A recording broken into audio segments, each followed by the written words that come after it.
दोस्तों, मैं एक मेडिकल स्टूडेंट थी और मेरे होने वाले पति भी एक डॉक्टर थे जो कि इस अस्पताल में काम करते थे।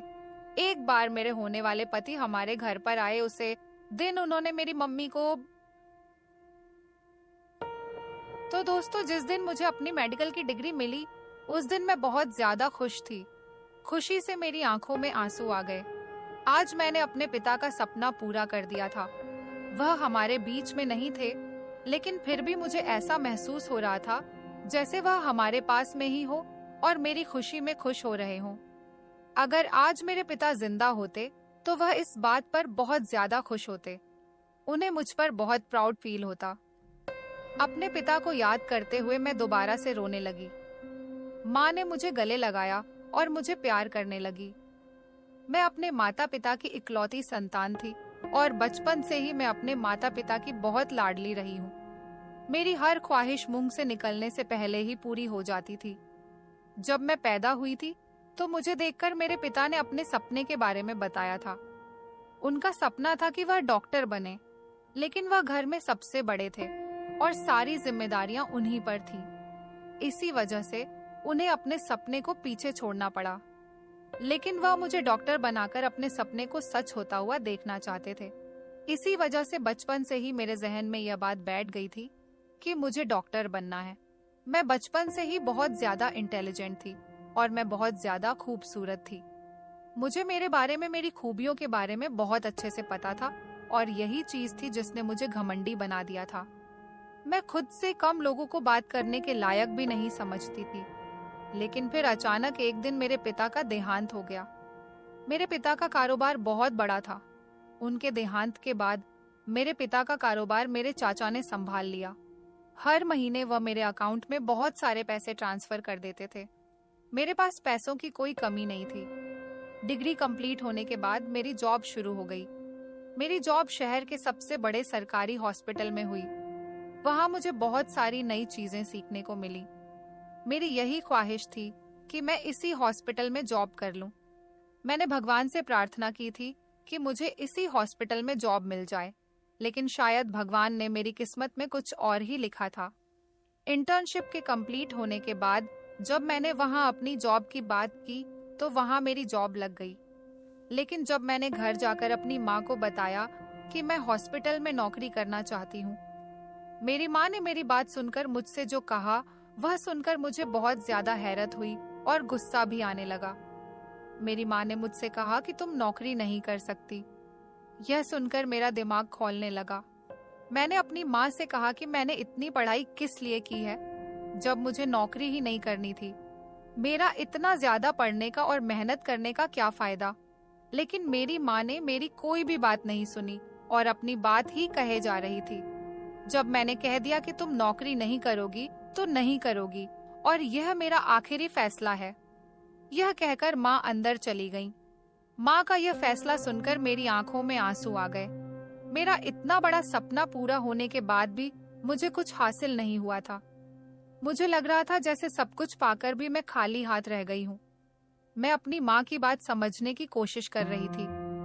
मैं नहीं जानती थी कि आखिर उनके दिमाग में क्या चल रहा है। फिर जब थोड़ी देर के बाद मैं कुछ शांत हुई और मेरा दिमाग कुछ सोचने समझने के काबिल हुआ, तो सबसे पहले मेरे दिमाग में यही सवाल आया, मेरी माँ मुझे क्यों मना कर रही है? मैंने यह डिग्री इसलिए हासिल की थी क्योंकि इसमें पैसा ही पैसा था। मैं बहुत ज्यादा पैसे कमाना चाहती थी। मैं बहुत लालची बन गई थी। मेरी माँ मेरे बारे में यह बात अच्छी तरह से जानती थी। उन्हें पता था कि मैं पैसों के लिए कुछ भी कर सकती हूँ। अब हमारे घर के हालात भी पहले जैसे नहीं रहे थे।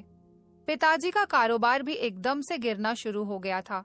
अब महीने में मेरे अकाउंट में थोड़े ही पैसे आते थे, जिससे हमारे घर का खर्चा मुश्किल से हो पाता था। लेकिन मैं ऐशो आराम में रहने की आदी हो गई थी। अब मेरे लिए गरीबी में जिंदगी गुजारना नामुमकिन सा था, वह भी इन हालत में जब मेरे पास मौका भी था, डिग्री भी थी, मेरे पास एक्सपीरियंस भी था। फिर मेरी माँ क्यों मुझे रोक रही थी? यही बात सोच सोचकर मुझे गुस्सा आ रहा था। डिग्री हासिल करने से पहले जो मैंने खुद से प्रॉमिस लिया था कि मैं गरीबों की मदद करूंगी, अब मैं खुद के किए वादे को भुला चुकी थी। अब मेरा मकसद सिर्फ पैसे कमाना ही था। मैं अपनी माँ से शाम के समय में बैठकर इसी टॉपिक पर बहस करने लगी। मैंने उनसे पूछा कि आखिर आप चाहती क्या है, आपका इरादा क्या है?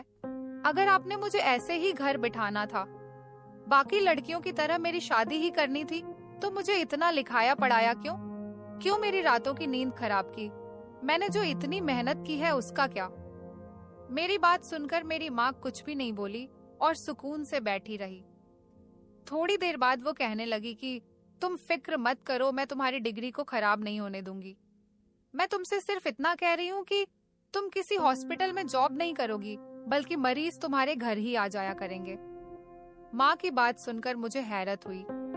ऐसा कैसे हो सकता है कि मरीज मेरे घर में ही आ जाएंगे? अब क्या मैं घर में एक हॉस्पिटल खोलूंगी?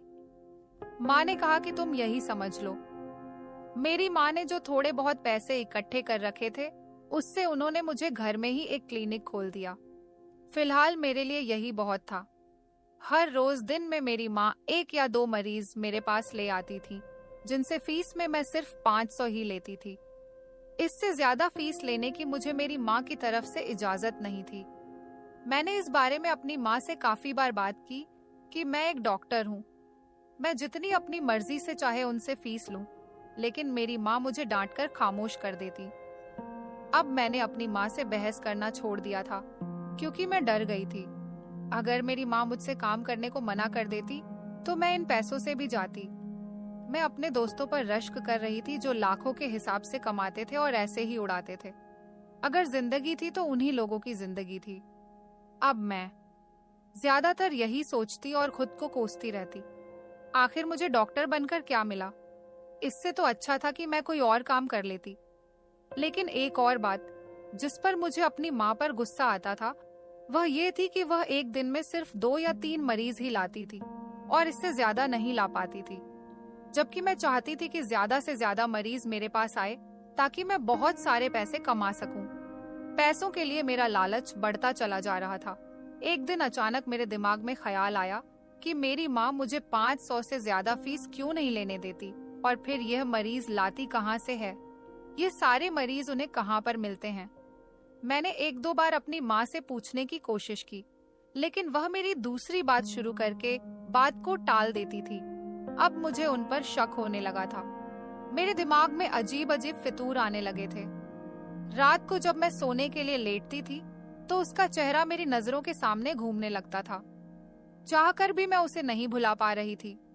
मुझे अपने की पर बहुत अफसोस होता। काश मैं उसके साथ अच्छा बर्ताव करती। काश मैंने उसके साथ बदतमीजी ना की होती, बल्कि इंसानियत के साथ उसे जवाब दिया होता। लेकिन अब समय गुजर चुका था। मुझे अफसोस होता था कि मैंने उसके साथ गलत किया। अब मुझे अपनी माँ की हरकतें कुछ गलत लगने लगी थीं। अक्सर जब भी मेरी माँ के मोबाइल पर किसी की कॉल आती तो वह बात करने के बाद नंबर डिलीट कर देती। अगर वह किसी से फोन पर बात कर रही होती तो मुझे देखकर एकदम चुप हो जाती और फोन रख देती, जैसे वह किसी से बात ही नहीं कर रही हो। मैं माँ के सामने इन सब बातों को अनदेखा कर देती, लेकिन मैं सब बातें नोट कर रही थी। मेरी माँ ने कभी कोई भी बात मुझसे शेयर नहीं की थी। हम दोनों के बीच में माँ बेटी का जो रिश्ता था, मैं सोच रही थी कि वह ऐसा क्यों कर रही है, लेकिन मैंने उनसे पूछना छोड़ दिया था। मैंने खुद ही इस बात का पता लगाने का इरादा किया, क्योंकि मुझे पता था कि वह कभी भी मुझे कोई भी बात नहीं बताएंगी। मैंने काफी बार अपनी माँ का पीछा करने की कोशिश की, लेकिन वो रास्ते से अचानक से गायब हो जाती और पता ही नहीं चलता कि वो किधर चली जाती है। एक बार मैंने अपनी माँ को किसी से फोन पर बात करते हुए सुना। वो मुझसे मरीज लाने को कह रही थी। मेरे दिल में ख्याल आया तो क्या माँ किसी और से मरीज मंगवाती है, लेकिन माँ को मेरे वहां होने का पता चल गया कि मैं दरवाजे के बाहर खड़ी हूँ। मेरी माँ ने फौरन फोन रख दिया और वो मेरा नाम लेकर कहने लगी कि मैंने तुम्हें नहीं सिखाया है कि किसी की बातें छुपकर नहीं सुनते। क्या तुम अपनी सारी तमीज भूल गई हो? माँ की बात सुनकर मैं बहुत शर्मिंदा हुई और चुप करके वहां से चली गई। रात को जब मैं सोने के लिए लेटी थी, तब मुझे उस लड़के की याद आने लगी थी। कुछ दिन पहले जब मैं किसी काम से मार्केट गई थी तो मुझे ऐसा लगा था जैसे वो विशाल ही है। मेरे दिल में ख्याल आया कि मैं उससे जाकर माफी मांगू। मैंने उससे माफी मांगने का इरादा किया, लेकिन जब उसके पास गई तो मुझे पता चला कि वह विशाल नहीं बल्कि कोई और लड़का है। वह मेरे दिल और दिमाग पर इस कदर सवार हो चुका था कि अब मुझे हर जगह वही दिखाई देने लगा था। मैंने फौरन इस लड़के से माफी मांगी और अपना सामान लेकर घर आ गई। घर आने के बाद भी मुझे ऐसा ही लगता रहा जैसे मैंने विशाल को भी देखा हो, लेकिन वह अचानक से कहीं गायब हो गया था। दूसरी तरफ मेरे दिल में मेरी माँ के लिए शक पैदा हो चुका था। मेरे दिल में यह भी था कि कहीं मेरी माँ गलत कामों में तो नहीं पड़ गई, क्योंकि हमारे शहर में इस समय बहुत अफवाह फैली हुई थी। मैं सोच रही थी कि कहीं मेरी माँ मुझे ही इन सब में ना फंसा दे। बहुत सारे सवाल थे जो मेरे दिमाग में चल रहे थे। हजारों पहेलियां थी जिनको मैं सुलझाना चाहती थी। मैंने अपने एक दोस्त से मदद लेने का फैसला किया ताकि वह मेरी मदद करे और मुझे बताए कि मेरी माँ कहाँ जाती है। लेकिन मुझे पता चला कि वह दोस्त तो दूसरे शहर में है। अब जो करना था वह मुझे ही करना था। एक दिन मेरी माँ ने मुझसे कहा कि वो बाहर से कुछ सामान लेने जा रही है। मैंने उनका पीछा करने के बारे में सोचा। जैसे ही वह घर से बाहर निकली, मैं भी उनके पीछे पीछे चलने लगी। मैंने अपना फेस एक रुमाल से कवर किया हुआ था और मैं अपनी माँ से इतनी दूरी पर थी कि मेरी माँ को मुझ पर शक न हो सके। जब वह थोड़ा सा आगे गई तो वह हमारे मोहल्ले की एक औरत के घर चली गई। मैं बाहर खड़ी हुई, उनका इंतजार कर रही थी कि वह यहाँ से जल्दी से बाहर निकले। मैं सोच रही थी कि वह जल्दी से बाहर निकले और जहाँ उन्हें जाना है वह वहाँ जाए। धूप बहुत ज्यादा थी, इसलिए मैं बहुत ज्यादा थक गई थी। मैं वहां खड़े खड़े बहुत थक चुकी थी, इसलिए घर वापस आ गई। थोड़ी देर बाद मेरी माँ भी वापस आई और कहने लगी कि मैं आज कोई भी केस नहीं ला सकी। हमारे पड़ोस में जो औरत है उसकी तबीयत खराब थी, इसलिए मैं उसे देखने के लिए चली गई थी। मैं अपना छोटा सा मुंह लेकर रह गई। मेरी माँ मेरा चेहरा देखकर बोली कि तुम परेशान मत हो, मैं खुद नहीं जा सकती तो क्या, लेकिन मैं फोन करके क्लाइंट तो बुला लेती हूँ। फिर ना जाने उन्होंने किसको फोन किया और क्या बात की, मुझे कुछ भी नहीं पता था। कुछ ही देर बाद एक औरत आ गई। मैं सोचने लगी उन्होंने आखिर किसको फोन किया। आखिर वह कौन है जिसे मैं फोन करती है और वो एकदम कैसे भेज देता है। एक दिन मुझे उनका मोबाइल मिल गया। इस समय वो घर पर नहीं थी, बाहर गई हुई थी। मैंने उनका मोबाइल चेक किया, लेकिन उनके मोबाइल में मुझे कुछ भी नहीं मिला क्योंकि उनका मोबाइल खाली था। कॉल हिस्ट्री, मैसेज सब कुछ डिलीट हुआ पड़ा था। माँ का मोबाइल देखकर मेरा शक यकीन में बदल गया। जरूर मेरी माँ किसी गलत काम में पड़ चुकी थी, इसी वजह से उन्होंने सारी कॉल हिस्ट्री डिलीट कर दी थी, वरना उन्हें मेरे साथ क्या परेशानी हो सकती थी। जरूर ये आदमी कोई गलत इंसान है या फिर ये एक ऐसे गिरोह के साथ मिल चुकी है जो कि अलग अलग तरीके के जुर्म करता है। माँ को पता नहीं है कि ये न सिर्फ खुद फंसेंगे बल्कि मुझे भी फंसा देंगी। फिर सारी जिंदगी हमें जेल में चक्की पीसने पड़ेगी। मेरा दिमाग खौल रहा था। अब मैं किसी तरह माँ को रंगे हाथों पकड़ना चाहती थी। मैं ये जानना चाहती थी कि आखिर वह लोग कौन हैं। इसलिए मुझे अपनी माँ का पीछा करना था और ये काम मुझे इतनी होशियारी से करना था कि उन्हें मेरे ऊपर शक भी ना हो। अब मैं खामोश हो गई थी और अपनी माँ से सवाल करने भी मैंने बंद कर दिए थे। वह मेरी तरफ से मुतमिन हो गई थी, लेकिन मैं अपनी माँ की हर हरकत को नोट कर रही थी कि वह क्या करती है, कहाँ जाती है। लेकिन मुझे अभी तक कुछ भी पता नहीं चल पाया था कि वह किससे बात करती है। एक दिन मेरी माँ बाजार का कहकर घर से बाहर निकली। मेरे पास अच्छा मौका था, इसलिए मैं भी उनके पीछे पीछे चल दी। मेरी माँ बहुत ही सुनसान रास्ते पर चलने लगी। फिर वह मेन रोड पर जाकर खड़ी हो गई और एक ब्लैक कलर की गाड़ी उनके पास आकर रुकी। मेरी माँ उस गाड़ी के ड्राइवर से बातें करने लगी। मैं देखना चाहती थी कि आखिर यह ड्राइवर कौन है, लेकिन जब मेरी नजर इस ड्राइवर पर पड़ी, मुझे लगा कि जैसे सातों आसमान मेरे सर पर गिर गए हों। मुझे अपनी आंखों देखे पर यकीन नहीं आ रहा था। ये वो आदमी हो सकता है। आखिर वह यहाँ क्या कर रहा था? उसका यहाँ पर क्या काम था? मेरी माँ बहुत देर तक उसके साथ खड़ी उससे बातें करती रही जिसमें वह बैठा हुआ था। वह लाखों रुपये की गाड़ी थी। आखिर उसके पास यह गाड़ी कहाँ से आ सकती है? वह तो एक आम सा इंसान था। उसका पहनना ओढ़ना भी कुछ खास नहीं था। लेकिन अब ये सब उसके पास कहाँ से आया था और वह माँ से क्या बातें कर रहा था? हजारों सवाल मेरे दिमाग में घूम रहे थे। मैंने एक टैक्सी रोकी। जैसे ही मेरी माँ गाड़ी में बैठी, मैं उस गाड़ी का पीछा करने लगी। इसी बीच मैं ये सोच रही थी कि मेरी माँ और विशाल के बीच में क्या लिंक हो सकता है। इतने सालों बाद इतनी अच्छी हालत में उसको अपने सामने देखकर मैं अपने अतीत में खो गई। उस समय मेरा मेडिकल का फाइनल ईयर था। मेरे पेपर्स होने वाले थे। काफी दिनों से मैं नोट कर रही थी कि मेरा क्लास फेलो मेरे आगे पीछे घूम रहा था। वह मुझसे कोई बात करना चाहता था, लेकिन मैं जानती थी कि वह मुझसे क्या बात करना चाहता है। मुझे हमेशा ही उससे चिढ़ होती थी, क्योंकि वह गरीब घर का लड़का था और गरीब लोगों से मुझे सख्त नफरत थी। मैं अपने जैसे लोगों को ही पसंद करती थी। मेरी सोच थी कि गरीब लोग पैसों के भूखे होते हैं और इसी वजह से वह अमीरों के पीछे भागते हैं, और हो सकता है कि लड़का इसीलिए मेरे पीछे आता हो, और मेरी सोच सही साबित हुई थी। आज मैं कैंटीन में अकेली बैठी हुई थी, क्योंकि मेरी फ्रेंड आज कॉलेज नहीं आई थी। जब विशाल मेरे पास आया और मुझसे कहने लगा कि मुझे आपसे कुछ बात करनी है। मैं बहुत दिनों से उसे इग्नोर कर रही थी, लेकिन आज मैंने बात करने का फैसला कर लिया। वह बात करने से पहले घबरा रहा था, लेकिन मुझे उससे बात करने में कोई दिलचस्पी नहीं थी। इसलिए मैंने उससे कहा कि जल्दी बोलो, मेरे पास ज्यादा टाइम नहीं है। मैंने मुंह बनाकर उससे कहा तो वह कहने लगा कि मैं आपको बहुत पसंद करता हूँ और आपसे शादी करना चाहता हूँ। उसने एक ही सांस में कह दिया था। उसकी बात सुनकर मुझे बहुत ज्यादा गुस्सा आया। आखिर उसकी हिम्मत कैसे हुई मुझसे ऐसी बात करने की। मैंने उससे कहा कि तुम्हारी औकात ही क्या है, एक मामूली से किसान के बेटे हो। आज के बाद मुझे अपनी शक्ल मत दिखाना। मुझसे बात करना तो बहुत दूर की बात है। आज के बाद मेरे आसपास भी नजर मत आना, वरना मुझसे बुरा कोई नहीं होगा। मैंने भी उससे बहुत गुस्से में यह सब कुछ कहा था। मैं बहुत ही खूबसूरत थी और अमीर भी थी, और इसी बात का मुझे बहुत ज्यादा घमंड था। मेरी यह बात पूरे कॉलेज में मशहूर थी। मेरी इसी अदा की वजह से लड़के मेरे आगे पीछे घूमते थे, और मुझे इस बात का अच्छी तरह से मालूम था। उसका चेहरा शर्मिंदगी से लाल हो गया और उसकी आंखों में आंसू आ गए। मुझे ऐसा लगा कि शायद मैंने उससे कुछ ज्यादा ही कह दिया, लेकिन फिर मेरे अंदर का घमंड मेरे सामने आ गया और फिर मैंने सब बात को भुला दिया।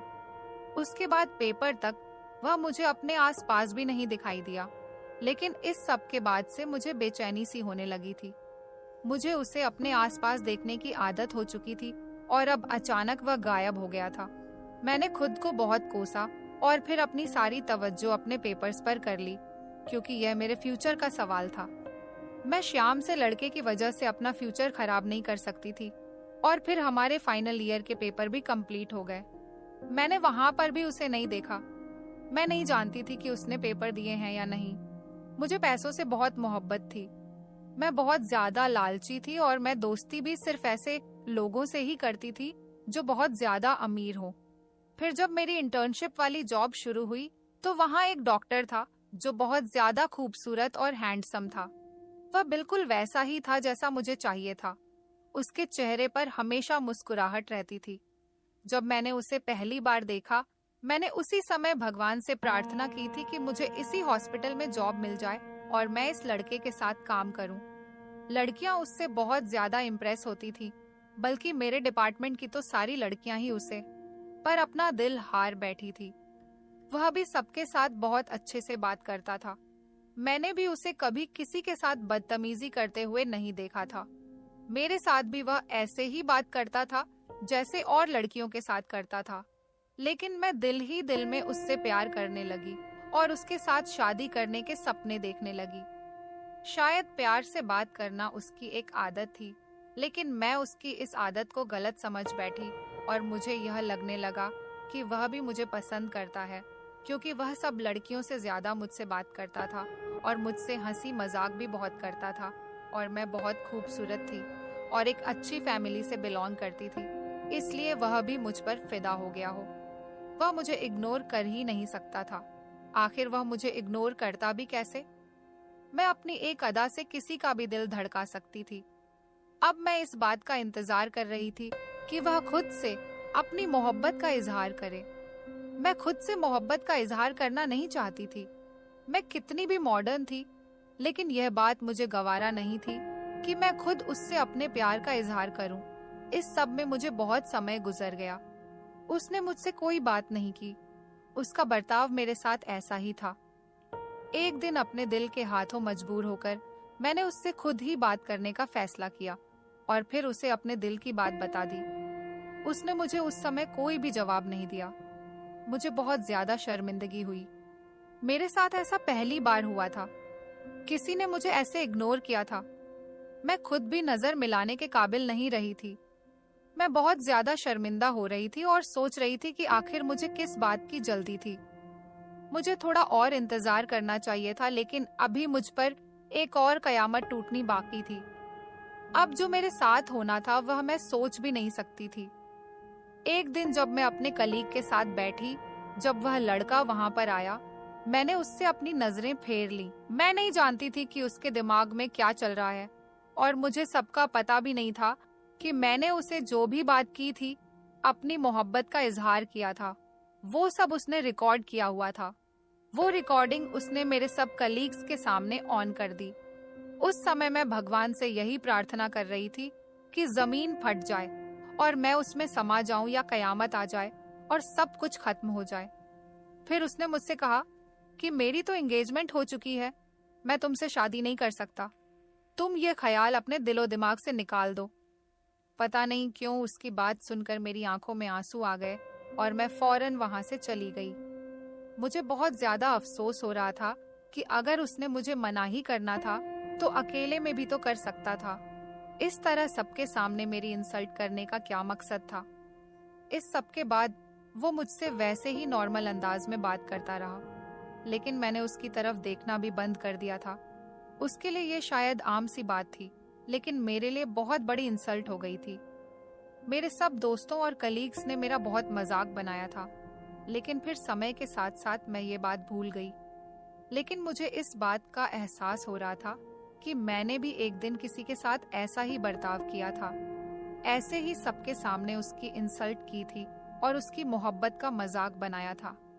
भगवान ने शायद मेरे साथ इसीलिए ऐसा किया था, क्योंकि जो इंसान दूसरों के साथ गलत करता है उसके साथ भी वही होता है। आज मुझे मेरे किए की सजा मिल चुकी थी। मुझे अपनी उस दिन की बात पर आज बहुत ज्यादा पछतावा हो रहा था। मैं सोच रही थी कि किसी तरीके से वो पल वापस आ जाए और मैं उस लड़की से माफी मांग लूं।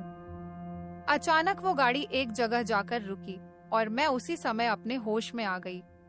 मैंने ड्राइवर को किराया दिया और माँ के गाड़ी से उतरने का इंतजार करने लगी। गाड़ी एक बहुत बड़े हॉस्पिटल के सामने आकर रुकी। वो वही हॉस्पिटल था जहाँ काम करने की मैंने हमेशा से ख्वाहिश की थी, लेकिन मुझे कभी भी मौका नहीं मिला। मैं उनके पीछे पीछे अंदर चली गई थी। वो जहाँ से भी गुजर रहा था, लोग रुक रुक कर उसे सलाम कर रहे थे। यहाँ पर हर कोई उसे बहुत इज्जत दे रहा था और सब लोग उसे डॉक्टर विशाल के नाम से पुकार रहे थे। मैं हैरान हो गई, क्योंकि मैंने फाइनल एग्जाम में उसे नहीं देखा था। फिर उसने अपनी पढ़ाई कहाँ से कंप्लीट की थी, लेकिन फिलहाल मुझे इस बात का पता करना था। वह ये थी कि मेरी माँ का उसके साथ क्या काम है, मेरी माँ उसे कैसे जानती है।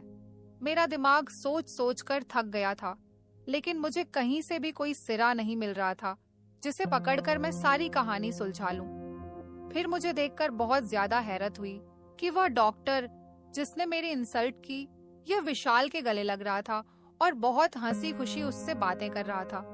विशाल से मिलने के बाद वह मेरी माँ से भी मिला। आखिर ये सब चक्कर क्या था? फिर विशाल ने मेरी माँ को बताया कि यह मेरे बचपन का दोस्त था। विशाल की बात सुनकर मुझे झटका लगा और मैं सोचने लगी कि क्या इसने मुझसे अपने दोस्त की बेइज्जती का बदला लिया था। मुझसे ज्यादा देर वहां नहीं रुका गया और मैं वापस आ गई। मेरी माँ जब वापस आई, मेरा रवैया उसके साथ बहुत बदल चुका था। मैं अपनी माँ की किसी भी बात का सही से जवाब नहीं दे रही थी। मेरी माँ ने ये बात नोट की थी। उन्होंने मुझसे कई बार पूछा, लेकिन मैंने उनको कोई जवाब नहीं दिया। मुझे अपनी माँ पर बहुत गुस्सा आ रहा था और अफसोस भी हो रहा था कि उन्होंने मुझसे इतनी बड़ी बात क्यों छुपाई। आखिर मैं उनकी बेटी थी।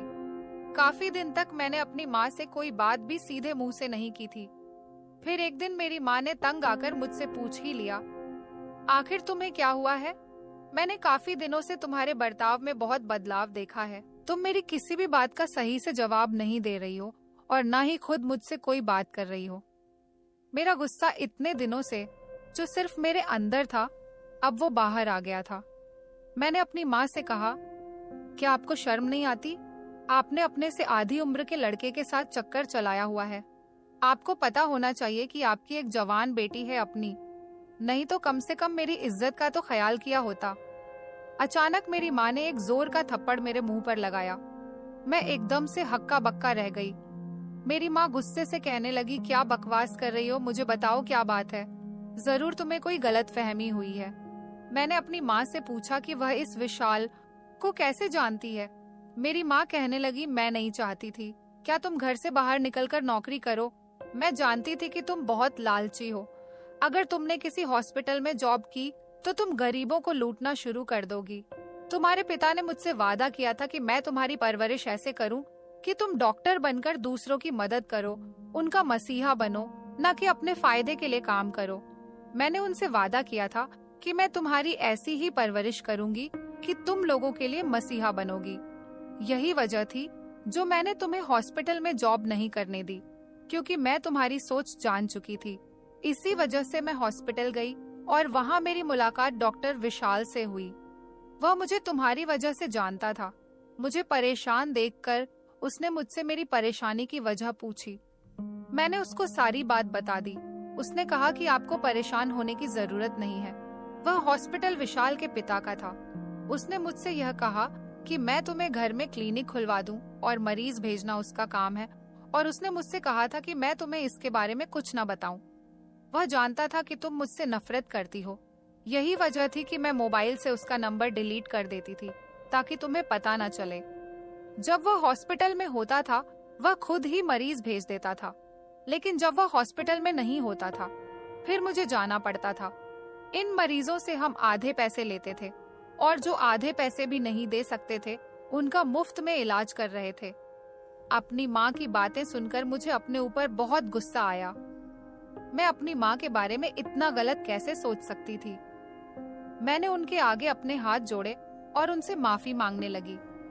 विशाल के लिए भी अब मेरे दिल में एहसास पैदा हो गया था, लेकिन जब मुझे याद आया कि उसके दोस्त ने मेरे साथ कैसा बर्ताव किया था, वो तमाम जज्बात खत्म हो गए और मेरे दिल में उसके लिए गुस्सा पैदा होने लगा। मेरी माँ ने उसे सब कुछ बता दिया कि मुझे सब पता लग गया है। फिर एक दिन वह हमारे घर में आया और उसके साथ वही डॉक्टर था जिसने मेरी बहुत बेइज्जती की थी। मुझे देखकर उसने शर्मिंदगी से अपनी नजरें झुका ली और वह कहने लगा कि मैं तुमसे शर्मिंदा हूँ। तुम्हारी इस हरकत की वजह से मेरा दोस्त बहुत दिन तक अफसोस में रहा, जिसकी वजह से मुझे तुम पर गुस्सा था। लेकिन जब विशाल को यह सब कुछ पता चला तो उसने मुझे बहुत डांटा। मैंने भी उसको माफ कर दिया था। मेरा दिल उनकी तरफ से साफ हो गया था। कुछ दिनों के बाद विशाल ने मेरे घर मेरे लिए दोबारा रिश्ता भेजा। मेरी माँ ने मुझसे पूछा तो मैंने हाँ कर दी। माँ ने हमारी शादी कर दी और फिर मेरी और विशाल की शादी हो गई और हमने गरीबों के लिए एक हॉस्पिटल खोला जिसमें हम उनका मुफ्त इलाज करते हैं। तो दोस्तों, उम्मीद करती हूँ आपको हमारी कहानी पसंद आई होगी। कहानी पसंद आई है तो वीडियो को लाइक करें। चैनल पर नए हैं तो चैनल को सब्सक्राइब करें और नोटिफिकेशन को जरूर दबाएं ताकि अगली अपडेट सबसे पहले आपको मिले। धन्यवाद।